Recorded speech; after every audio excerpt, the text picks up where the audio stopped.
सो hey everyone, कैसे हैं आप सब। मेरा नाम है दीपक विश्वकर्मा और आप देख रहे हैं dark legend horror stories YouTube channel, जहां मैं रोज़ आप सभी को डरावनी कहानियां सुनाता रहता हूं। तो पिछली वीडियो के कमेंट सेक्शन में, यानी कि यक्षिणी सीरीज़ जो चल रही है हमारी, उसके पार्ट 5 के कमेंट सेक्शन में काफ़ी जो है मेरे भाई मेरे जो प्यारे दुलारे हैं वो सब कमेंट कर रहे थे पार्ट 6 के लिए। और आज जो है वो आ चुका है। ये वीडियो होने वाली है यक्षिणी सीरीज़ का पार्ट 6।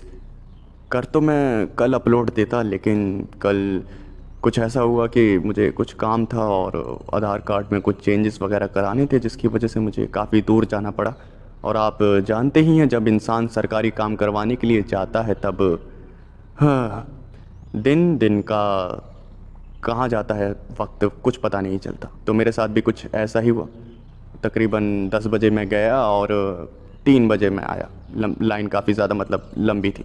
तो खैर कोई बात नहीं, हम आ चुके हैं और ये वीडियो होने वाली है यक्षिणी सीरीज़ का पार्ट 6। तो मैं उम्मीद करता हूँ आप सभी बहुत अच्छे होंगे और अपना ख्याल रख रहे होंगे।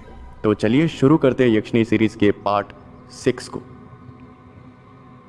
करण की ढेर सारी मेहनत और उसके बॉस के द्वारा लगाए गए पैसों की वजह से एक खूबसूरत होटल तैयार होकर खड़ा हो गया। और इसी दिन का इंतज़ार था करण को। करण ने जब पहली बार होटल को देखा तब वो सिर्फ निहारता रह गया, क्योंकि होटल काफ़ी ज़्यादा खूबसूरत बना हुआ था। करण ने काफ़ी खुशी से अपने बॉस को फ़ोन मिलाया और जैसे ही करण के बॉस ने फ़ोन उठाया तब करण ने कहा, गुड मॉर्निंग सर, माफ़ करना सुबह सुबह आपको परेशान कर दिया, लेकिन एक खुशखबरी देनी थी।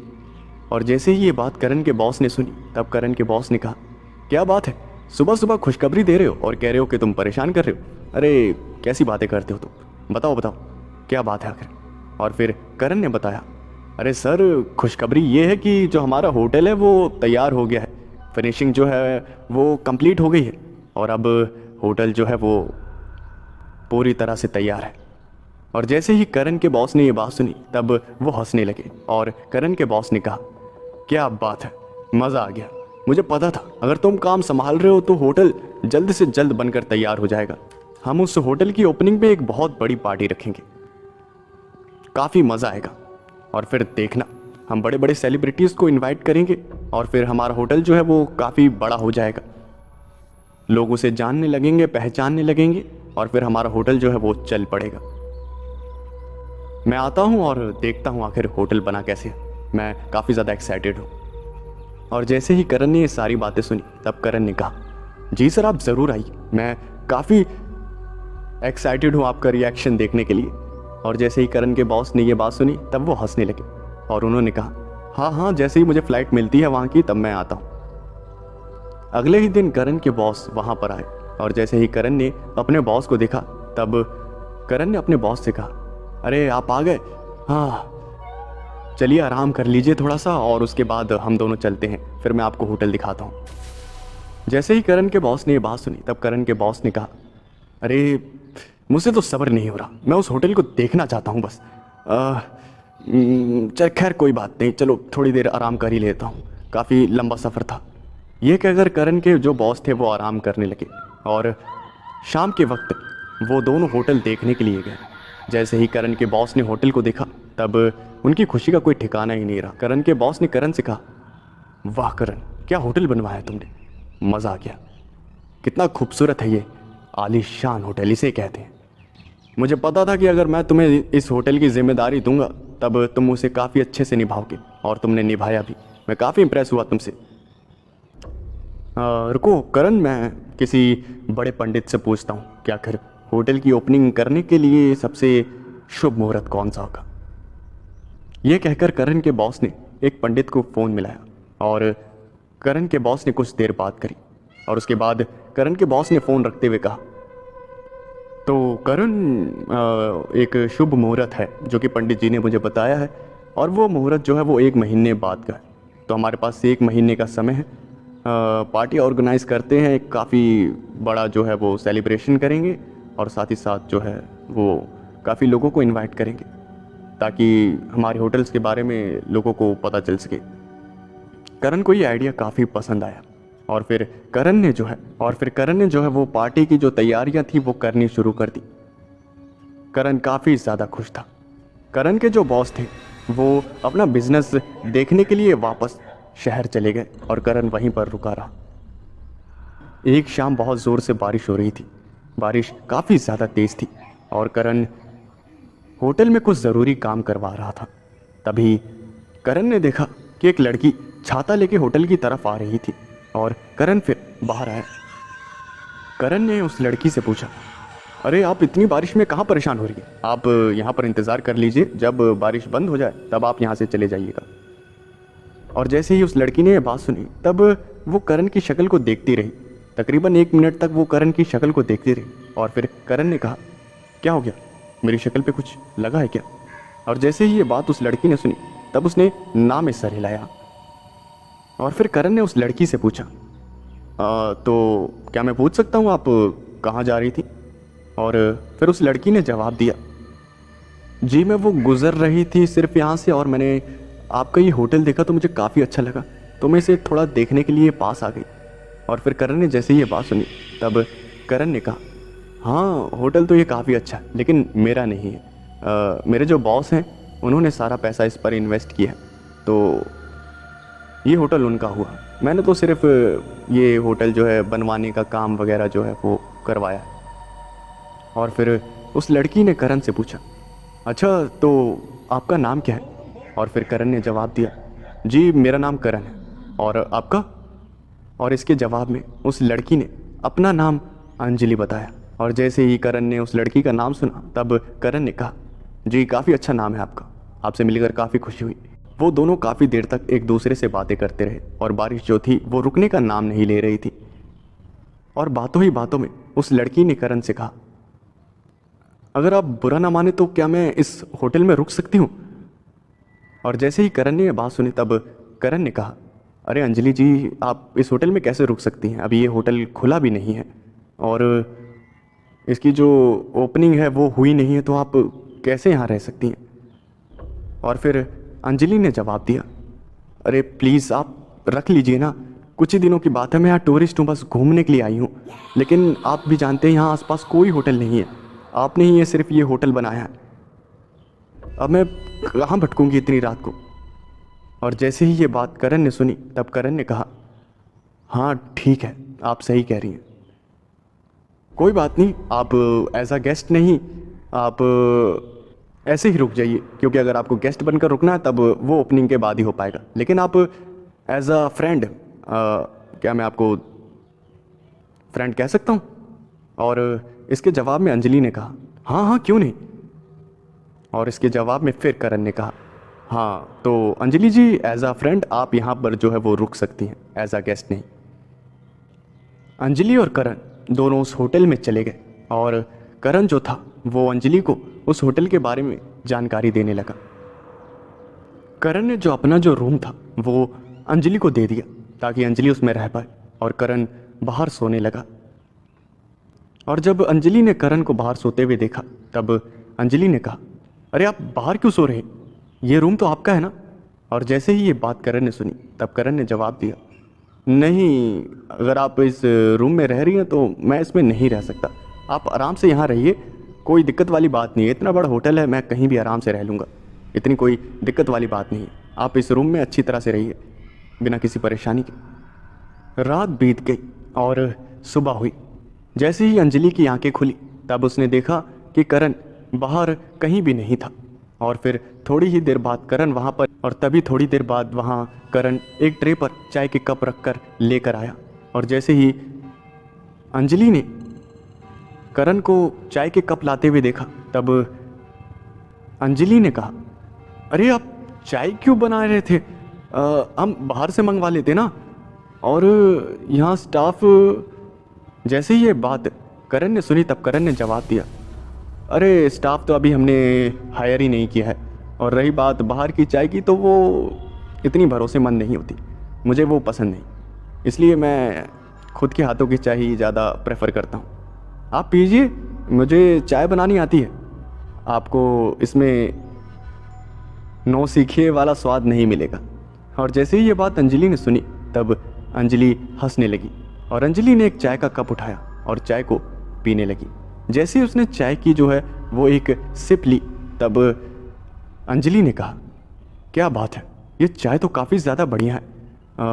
आपकी वाइफ काफ़ी ज़्यादा लकी होगी जो उन्हें आपके हाथों की चाय मिलेगी। जैसे ही ये बात करण ने सुनी, तब करण ने हंसते हुए कहा, हाँ हो सकता है, लेकिन खैर मैं नाश्ते के लिए कुछ लेकर आता हूँ। थोड़ी ही देर बाद करण नाश्ते के लिए कुछ सामान लेकर आ गया और उन दोनों ने नाश्ता किया। करण और अंजलि दोनों एक दूसरे से बातें करते रहे और अंजलि को जो है वो करण काफ़ी पसंद आने लगा। रात के वक्त जब अंजलि और करण एक दूसरे से बातें कर रहे थे, तब करण ने कहा, चलो अब सोने का वक्त हो गया है, मैं जा रहा हूँ, आराम से सो जाओ, मुझे और भी तैयारियाँ करनी है पार्टी वगैरह की। और जैसे ही अंजलि ने ये बात सुनी, तब अंजलि ने कहा, इतनी जल्दी क्या है, थोड़ा जागते हैं ना, कुछ एंटरटेनमेंट के लिए करते हैं, मूवी देखें। और फिर करण ने कहा, नहीं मूवी वगैरह नहीं देखना मुझे, मैं जा रहा हूँ सोने। और फिर अंजलि ने कहा, अरे देखते हैं ना, हॉरर मूवी देखेंगे, काफ़ी मज़ा आएगा। और जैसे ही करण ने यह बात सुनी, तब करण ने कहा, नहीं कोई मूवी नहीं देखनी मुझे। जैसे ही अंजलि ने यह बात सुनी, तब अंजलि ने हंसते हुए कहा, हाँ डर लगता होगा ना, तुम तो डरपोक निकले। जैसे ही करण ने यह बात सुनी, तब करण ने मुंह बनाते हुए कहा, अरे मैं डरपोक नहीं हूँ यार, जिम्मेदारी नाम की भी कोई चीज़ होती है। इतनी रात हो गई है और अगर मैं अभी टाइम से नहीं सोऊंगा तब सुबह कैसे उठूंगा, और सुबह काम भी तो है मुझे इतने सारे। और ये सुनने के बाद अंजलि ने जवाब दिया, क्यों झूठ कह रहे हो, सीधा सीधा बोलो ना, काफ़ी डर लग रहा है तुम्हें और हिम्मत नहीं है तुम्हारे अंदर हॉरर मूवी देखने की, वो भी रात में। जैसे ही ये बात करण ने सुनी, तब करण ने कहा, ठीक है चलो एक काम करते हैं, क्यों ना पिलो फाइट करें, अगर मैं जीता तब मैं चुपचाप सोने चला जाऊंगा, लेकिन और अगर तुम जीती तब मैं हॉरर मूवी देख लूँगा, मंजूर है। और जैसे ही ये बात अंजलि ने सुनी, तब अंजलि ने हंसते हुए कहा, हाँ क्यों नहीं। करण और अंजलि दोनों एक दूसरे को पिलो से मारने लगे और दोनों काफ़ी ज़्यादा एंजॉय कर रहे थे। करण काफ़ी ज़्यादा हंस रहा था, करण अंजलि पे भारी पड़ रहा था पिलो फाइट में। तभी अंजलि ने करण से कहा, अरे वो वॉल पे वो पेंट अच्छे से नहीं हुआ क्या, वो दीवार कितनी ख़राब लग रही है। और जैसे ही करण ने ये बात सुनी, तब करण ने कहा, क्या कह रही हो, कौन सा वॉल, अरे यार पेंट तो हर जगह मैंने सही करवाया। और जैसे ही करण वॉल को देखने के लिए पीछे मुड़ा, वैसे ही अंजलि ने करण को कई सारे पिलो मारे, जिसकी वजह से करण ने हार मान ली। उन दोनों ने पिलो फाइट में काफ़ी एंजॉय किया और जैसा कि शर्त लगी थी, अंजलि जीत गई थी और करण अंजलि के साथ हॉरर मूवी देखने लगा। हॉरर मूवी देखते देखते अंजलि को काफ़ी ज़्यादा डर लगने लगा। जैसे ही हॉरर मूवी ख़त्म हुई, वैसे ही अंजलि ने कहा, ये होटल भी इतना बड़ा है, कहीं इसमें भी तो कोई आत्मा वगैरह तो नहीं रहती। और जैसे ही करण ने ये बात सुनी, तब करण ने कहा, आत्मा वगैरह, ये किसी बकवास बातें कर रही हो तुम, आत्मा वगैरह कुछ भी नहीं होती, चुपचाप से सो जाओ। और जैसे ही अंजलि ने करण की ऐसी हालत देखी, तब अंजलि ने कहा, अरे तुम तो डर गए काफ़ी ज़्यादा। और जैसे ही करण ने यह बात सुनी, तब करण ने जवाब दिया, डर गए, कौन डर गया, मैं तो नहीं डरा, वो तो बस ऐसे ही, बस वो अंधेरा अंधेरा ज़्यादा है यार, वरना मैं थोड़ी डरता हूँ यार, ये छोटे मोटे भूत प्रेतों से, बहुत भूत प्रेत देखे मैंने, ऐसा कुछ भी नहीं होता। करण की बोली से ही पता लग रहा था कि वो डरा हुआ है। और फिर करण ने कहा, ठीक है अब बस हॉरर मूवी ख़त्म होगी ना, मैं जा रहा हूँ बाहर सोने। ये कहकर करण अपना पिलो लेकर बाहर सोने के लिए चला गया कमरे के। थोड़ी ही देर बाद जब अंजलि सो रही थी, तभी किसी ने दरवाज़ा खटखटाया और अंजलि काफ़ी ज़्यादा डर गई। अंजलि ने डरते हुए अपने कदम दरवाजे की तरफ बढ़ाए। अंजलि को काफ़ी ज़्यादा डर लग रहा था, उसे लग रहा था शायद कोई बुरी आत्मा उसे परेशान करने के लिए दरवाजे को खटखटा रही है। लेकिन जैसे तैसे हिम्मत करके अंजलि दरवाजे के पास गई और जैसे ही उसने दरवाज़ा खोला, तो उसने देखा कि करण हाथ में पिलो लिए खड़ा है और कह रहा है, मैं ज़मीन पर सो जाऊँगा, तुम ऊपर सो जाओ। और जैसे ही अंजलि ने यह बात सुनी, तब अंजलि ने कहा, क्यों, आज बाहर नहीं सोगे? और जैसे ही करण ने ये बात सुनी तब करण ने कहा, अरे नहीं, हॉरर मूवी देखी है ना, तो तुम्हें डर लग रहा होगा, और मैं तुम्हें ऐसे अकेले थोड़ी डरने के लिए छोड़ सकता हूँ, इसलिए मैं यहाँ ज़मीन पे सो जाता हूँ ताकि तुम्हें थोड़ा डर कम लगे और तुम चैन से सो पाओ, और कोई बात नहीं है। वरना मैं अपने आप को क्या मुंह दिखाऊंगा कि मैंने एक लड़की को अकेला डरने के लिए छोड़ दिया। जैसे ही अंजलि ने यह बात सुनी तब अंजलि ने करण की शक्ल देखी, तब करण की शक्ल से पसीने छूट रहे थे और अंजलि को पता चल गया कि करण घबराया हुआ है। और अंजलि ने कहा, हाँ हाँ पता चल गया कौन घबराया हुआ, चलो आ जाओ। करण वही ज़मीन पर पिलो रख कर उसी के ऊपर सो गया। सुबह जैसे ही दोनों की आंखें खुली तब करण तुरंत फ्रेश हुआ और फ्रेश होने के बाद जो भी काम था वो काम करवाने लगा। कई दिनों तक अंजलि और करण ने ऐसे ही मस्ती करके गुजारे और आखिरकार वो दिन आ गया जब उस होटल की जो ओपनिंग सेरेमनी थी, काफ़ी अच्छा डेकोरेशन उस होटल पर हुआ था और काफ़ी फेमस सेलिब्रिटी वहाँ पर आए थे। करण वहाँ पर गेस्ट का ध्यान रख रहा था ताकि किसी को कोई भी परेशानी ना हो। पार्टी शुरू होने से कुछ ही देर पहले करण के बॉस भी वहाँ पर आ गए और जैसे ही उन्होंने होटल को सजा हुआ देखा वो काफ़ी ज़्यादा खुश हुए। उन्होंने करण से कहा, वाह करण, मान गया मैं, तुम्हारा जो काम है वो लाजवाब है, क्या पार्टी अरेंज करी है तुमने, मज़ा आ गया देखकर। और फिर करण ने कहा, अरे सर अब इतनी तारीफ मत करिए, मैंने तो बस थोड़ी बहुत मेहनत करी है, बाकी तो आपकी कमाई लगी है इस होटल में। और फिर करण के बॉस ने जवाब दिया, हाँ कमाई तो मेरी लगी है लेकिन पसीना तुम्हारा भी लगा है और इस बात से कोई इनकार नहीं कर सकता। I am proud of you. और हाँ करण, मुझे तुम्हें किसी से मिलाना था। और जैसे ही करण ने यह बात सुनी तब करण ने कहा, जी सर बिल्कुल, बताइए कौन है, कोई स्पेशल गेस्ट? और फिर करण के बॉस ने कहा, हाँ स्पेशल गेस्ट, बिल्कुल स्पेशल, बेटी ज़रा आ जाओ यहाँ पर। तभी वहाँ पर एक बहुत ही खूबसूरत लड़की एक बहुत ही खूबसूरत ड्रेस में वहाँ आई और उसने करण को देखा और जैसे ही करण ने उस लड़की को देखा तब करण का मुंह खुला का खुला रह गया। करण को अपनी आंखों पर यकीन नहीं हुआ, वो लड़की काफ़ी ज़्यादा खूबसूरत थी और करण काफ़ी ज़्यादा हैरान भी था क्योंकि वो लड़की और कोई नहीं बल्कि अंजलि ही थी। जैसे ही करण ने अंजलि को देखा वो हैरान रह गया और करण के बॉस ने कहा, अरे क्या हो गया, क्या तुम इसे जानते हो, ये मेरी बेटी है। और जैसे ही ये बात करण ने सुनी उसके पैरों तले ज़मीन खिसक गई और उसने अंजलि को देखा तब अंजलि जो थी वो करण को देखकर हंस रही थी और वहाँ से अंजलि चली गई। थोड़ी ही देर बाद करण अंजलि के पास गया और उसने अंजलि से कहा, मुझे माफ़ कर दीजिएगा, मुझे पता नहीं था कि आप सर की बेटी हैं, अगर मुझे पता होता तो तब मुझे माफ़ कर दीजिएगा। वैसे आपने मुझे बताया क्यों नहीं कि आप सर की बेटी हैं? और जैसे ही ये बात अंजलि ने सुनी तब अंजलि ने हंसते हुए कहा, अगर मैं बता देती तब हम दोनों पिलो फाइट कैसे करते और रात में हॉरर मूवी देखने के बाद जो तुम पसीने से तरबतर और कमरे में आ गए थे तो कैसे आते? तुम्हें सच में लगता है अगर मैं तुम्हें बता देती कि मैं तुम्हारे बॉस की बेटी हूँ तो हम दोनों इतने अच्छे दोस्त बन पाते? और फिर करण ने कहा, लेकिन आपको ऐसा नहीं करना चाहिए था, मैंने आपको एकदम ऐसे ट्रीट किया, मतलब दोस्त की तरह। बहुत बुरा लग रहा है मुझे, एक नौकर होकर बहुत बुरा लग रहा है। और फिर जैसे ही ये बात अंजलि ने सुनी तब अंजलि ने कहा, किसने कहा कि तुम नौकर हो?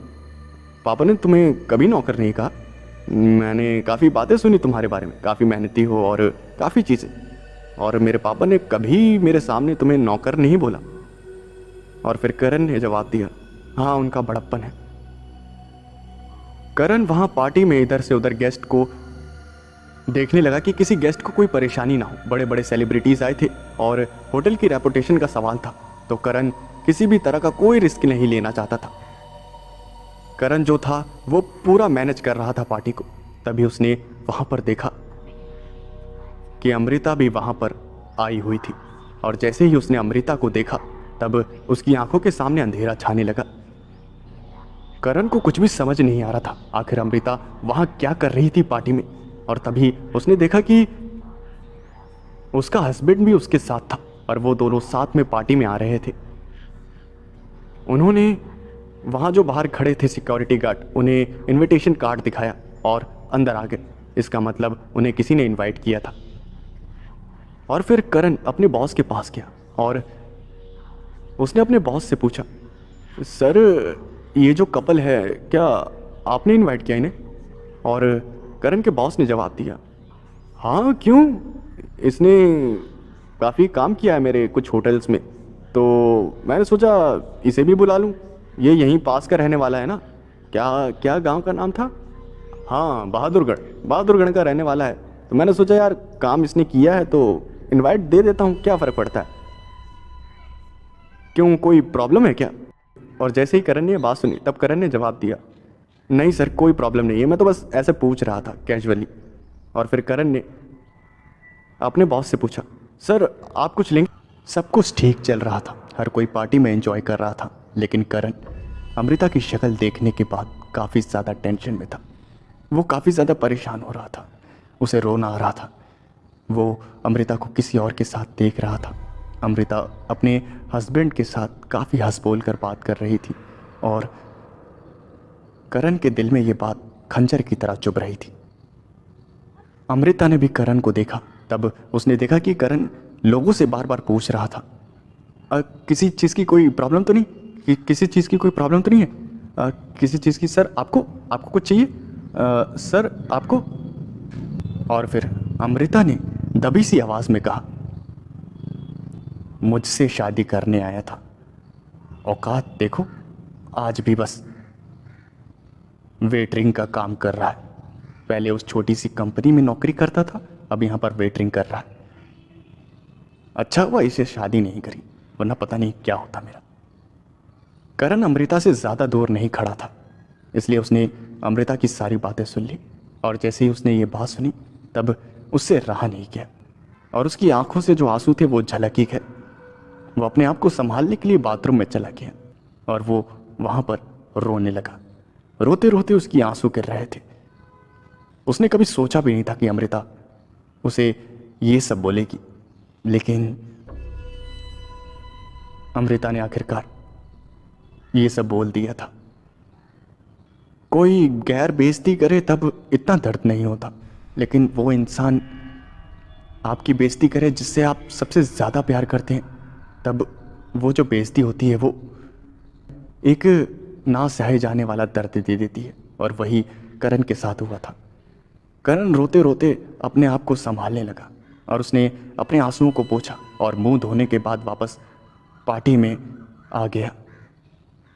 तभी अचानक से करण के बॉस ने वहाँ पर एक अनाउंसमेंट करनी शुरू करी, सुनिए सुनिए सुनिए ज़रा सुनिए, आप सभी मेरी बातों पर ज़रा ध्यान दीजिए। और जैसे ही करण के बॉस ने ये सारी बातें बोलनी शुरू करी, तभी पार्टी में जितने भी लोग थे सब करण के बॉस की तरफ देखने लगे। और करण के बॉस ने माइक लेकर कहा, मैं आप सभी का दिल से शुक्रिया अदा करना चाहता हूं कि आप सभी इस पार्टी में आए। और आज मैं आपको एक काफ़ी ज़्यादा ज़रूरी बात बताने वाला हूं। आज से कुछ सालों पहले मेरा जो होटल था शहर में, वो अच्छा नहीं चल रहा था। तभी एक शाम एक लड़का मेरे पास आया जॉब के लिए। उसने जॉब मुझसे मांगी और मैंने उस लड़के की शक्ल देखी। तब मुझे लगा कि शायद ये लड़का इतना छोटा है, आखिर इतने बड़े होटल को कैसे संभाल पाएगा। लेकिन न जाने क्यों मेरे दिल से एक आवाज़ आई कि इस लड़के को एक मौका देना चाहिए। और मैंने अपने दिल की बात मानते हुए उस लड़के को एक मौका दिया। और उस लड़के ने ऐसा काम किया जिसके बारे में मैं सोच भी नहीं सकता था। उसने मेरे होटल को इतना अच्छी तरह से चलाया कि मुझे काफ़ी ज़्यादा मुनाफा हुआ। और वो लड़का यही नहीं रुका, उसने मुझे इस जगह के बारे में भी बताया और उसने मुझसे कहा कि अगर हम यहाँ पर होटल खोलें तब हमारा होटल काफ़ी अच्छा चलेगा। और उसी के कहने पर हमने यहाँ पर होटल खोला। पैसे मैंने लगाए लेकिन पसीना उस लड़के का बहा। मेहनती वो शुरू से था, मैं हमेशा उसे मेहनत करते हुए देखता था। जी हाँ, मैं बात कर रहा हूँ मेरे बेटे जैसे करण की। करण यहाँ पर आओ।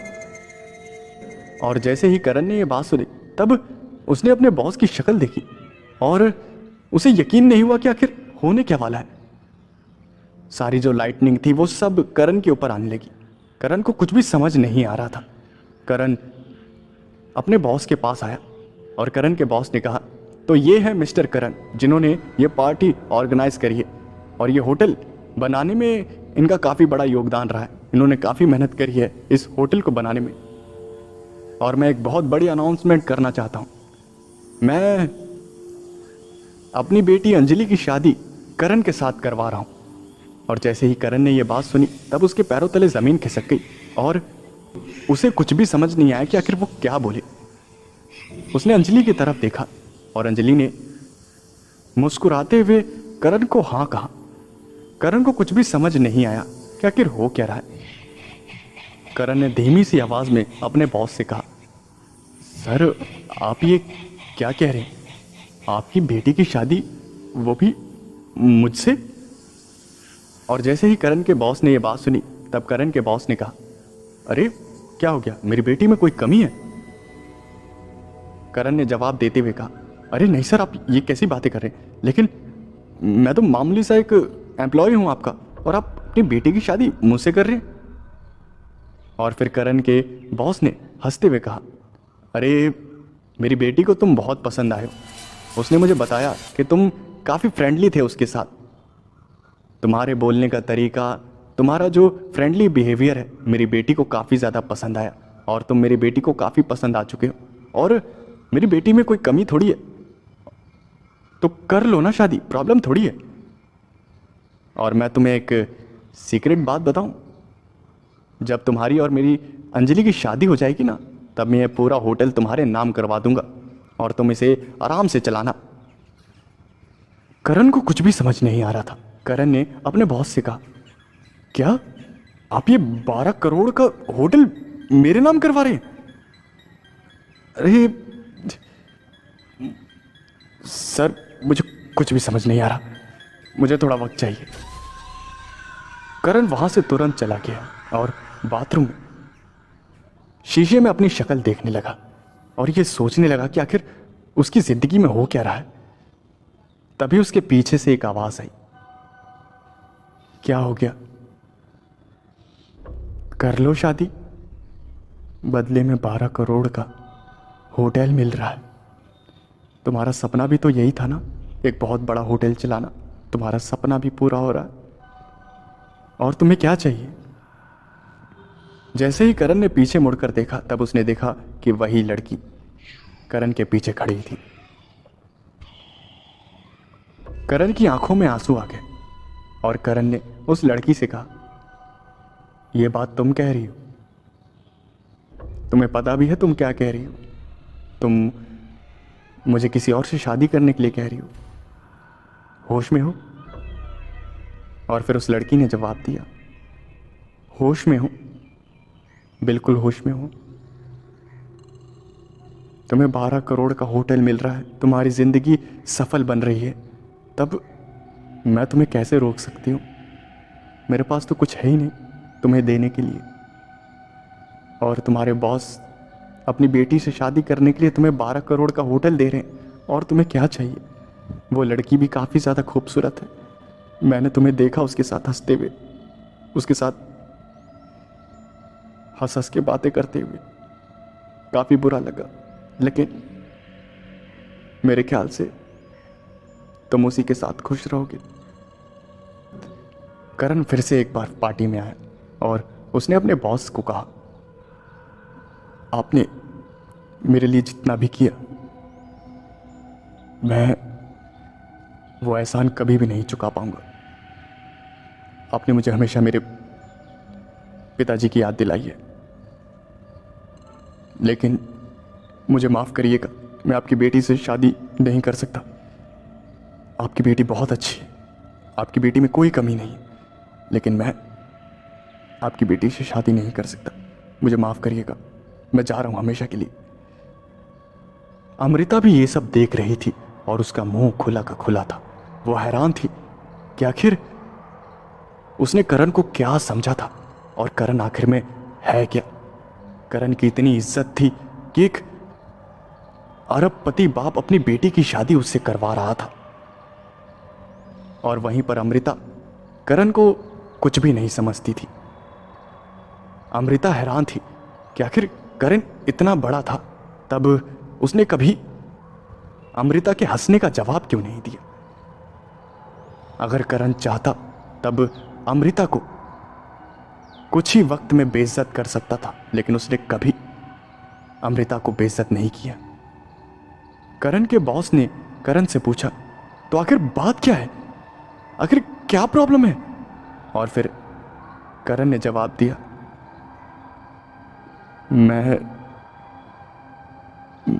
मैं किसी और से प्यार करता हूं, बस इसलिए आपकी बेटी से शादी नहीं कर सकता। जैसे ही अमृता ने यह बात सुनी तब उसके होश उड़ गए और करण वहां पार्टी से निकल गया। वहां जितने भी लोग पार्टी में खड़े थे सब हैरान थे कि आखिर हो क्या रहा है। करण भागता भागता उसी जंगल की तरफ जाने लगा। उसे कुछ भी समझ नहीं आ रहा था कि आखिर क्या किया जाए। वो रो रहा था सिर्फ। करण भागता भागता उसी नदी के किनारे पहुंच गया जहां उस लड़की का घर था। तभी अचानक से करण की जेब में जो फोन था उसका वो वाइब्रेट होने लगा, और करण ने जब फोन को उठाया तब उसने देखा कि फोन किसी और का नहीं बल्कि अमृता का ही था। करण ने अमृता का फोन उठाया और फिर अमृता ने कहा, तुम इतने बड़े थे, तुम्हारे पास इतना पैसा था, तुम्हारे सर पर एक अरबपति का हाथ था, फिर भी जब मैं तुम्हारा मजाक बनाती थी तो तुमने कोई जवाब नहीं दिया। और फिर करण ने एक मुस्कुराहट के साथ कहा, जो आपसे सच्चा प्यार करता है वो कभी आपको बेइज्जत नहीं करेगा। और फिर अमृता ने जवाब दिया, अच्छा अभी भी प्यार करते हो मुझसे। ये बात करण ने सुनी तब करण ने कहा, तुम्हें सच में लगता है कि मैं तुमसे प्यार करूंगा? तुमने मेरे सामने ही किसी और के साथ 7 फेरे ले लिए, वो भी अपनी मर्जी से, और अब तुम्हें लगता है कि मैं तुमसे प्यार करूंगा? और फिर अमृता ने पूछा, तो अगर मुझसे प्यार नहीं करते तो किससे करते हो? तुमने पार्टी में झूठ बोला, तुमने तो कहा ना मैं किसी से प्यार करता हूं। और फिर करण ने जवाब दिया, नहीं मैंने झूठ नहीं कहा, मैं प्यार करता हूं और ये बात सच है। लेकिन हाँ, मैं पहले तुमसे प्यार करता था, लेकिन तुम्हारी हकीकत पता चलने के बाद कि तुम कैसी हो, मैं तुम्हें नफरत करने के लायक भी नहीं समझता। मैं जिससे प्यार करता हूं वो अब कोई और है, तुम नहीं। करण ने यह कहकर फोन काट दिया और करण फिर वहां जाने लगा जहां पर वो झोपड़ी थी, लेकिन करण को वो झोपड़ी कहीं भी नजर नहीं आई। करण को पता चल गया कि उस लड़की का दिल टूट गया था। करण उस लड़की से बहुत प्यार करने लगा था और उसे पता था कि अब उसे क्या करना है। करण उसी नदी के किनारे गया और उसने एक बार फिर से उस नदी में छलांग लगा दी और वो सीधा पानी की गहराइयों में उतरने लगा। उसे तैरना आता था लेकिन वो तैर नहीं रहा था। उसने अपने आप को पूरी तरह से नदी के हवाले कर दिया था। वो नदी की गहराइयों में उतर रहा था। धीरे धीरे वो बेहोश हो रहा था।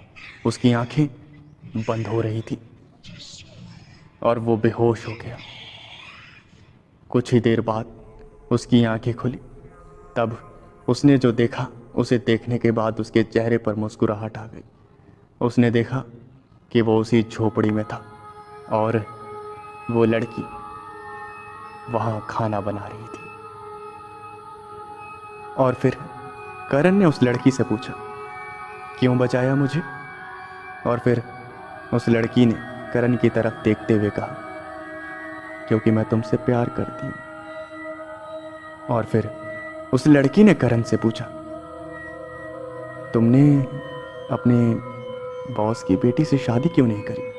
तुम्हारे पास इतना अच्छा मौका था, अपनी बॉस की बेटी से शादी करके तुम एक करोड़पति की जिंदगी बिताते, तुम्हें सारी खुशियां मिलती। तब करण ने हंसते हुए कहा, मैंने इसलिए मना कर दिया क्योंकि जैसे तुम मुझसे प्यार करती हो वैसे मैं भी तुमसे प्यार करता हूं, और जो मेरा प्यार है उसे कोई खरीद नहीं सकता। जब मेरे पास कुछ नहीं था तब तुम मेरे पास आई थी, और आज मेरे पास अगर सब कुछ भी है तब भी मैं तुम्हें नहीं छोड़ूंगा। जैसे ही ये बात उस लड़की ने सुनी तब उसकी आंखों में आंसू आ गए और करण ने उस लड़की से कहा, अरे अब बस आओ गले लग जाओ। वो दोनों एक दूसरे के गले लग गए और जी भर के रोए, और अपनी जिंदगी को उन्होंने एक नए सिरे से शुरू किया। हाँ, ये थी मेरी यक्षिनी की सीरीज, जिसके 6 पार्ट निकले थे और ये लास्ट पार्ट था। मैं उम्मीद करता हूँ ये आपको सीरीज़ जो है वो पसंद आई होगी। आपको ये सीरीज़ कैसी लगी आप कमेंट करके ज़रूर बताएं, और साथ ही साथ वीडियो को लाइक कर दें, चैनल को सब्सक्राइब कर दें अगर नहीं किया है तो। मैं मिलता हूँ आपसे नेक्स्ट वीडियो में एक और नई सीरीज़ के साथ।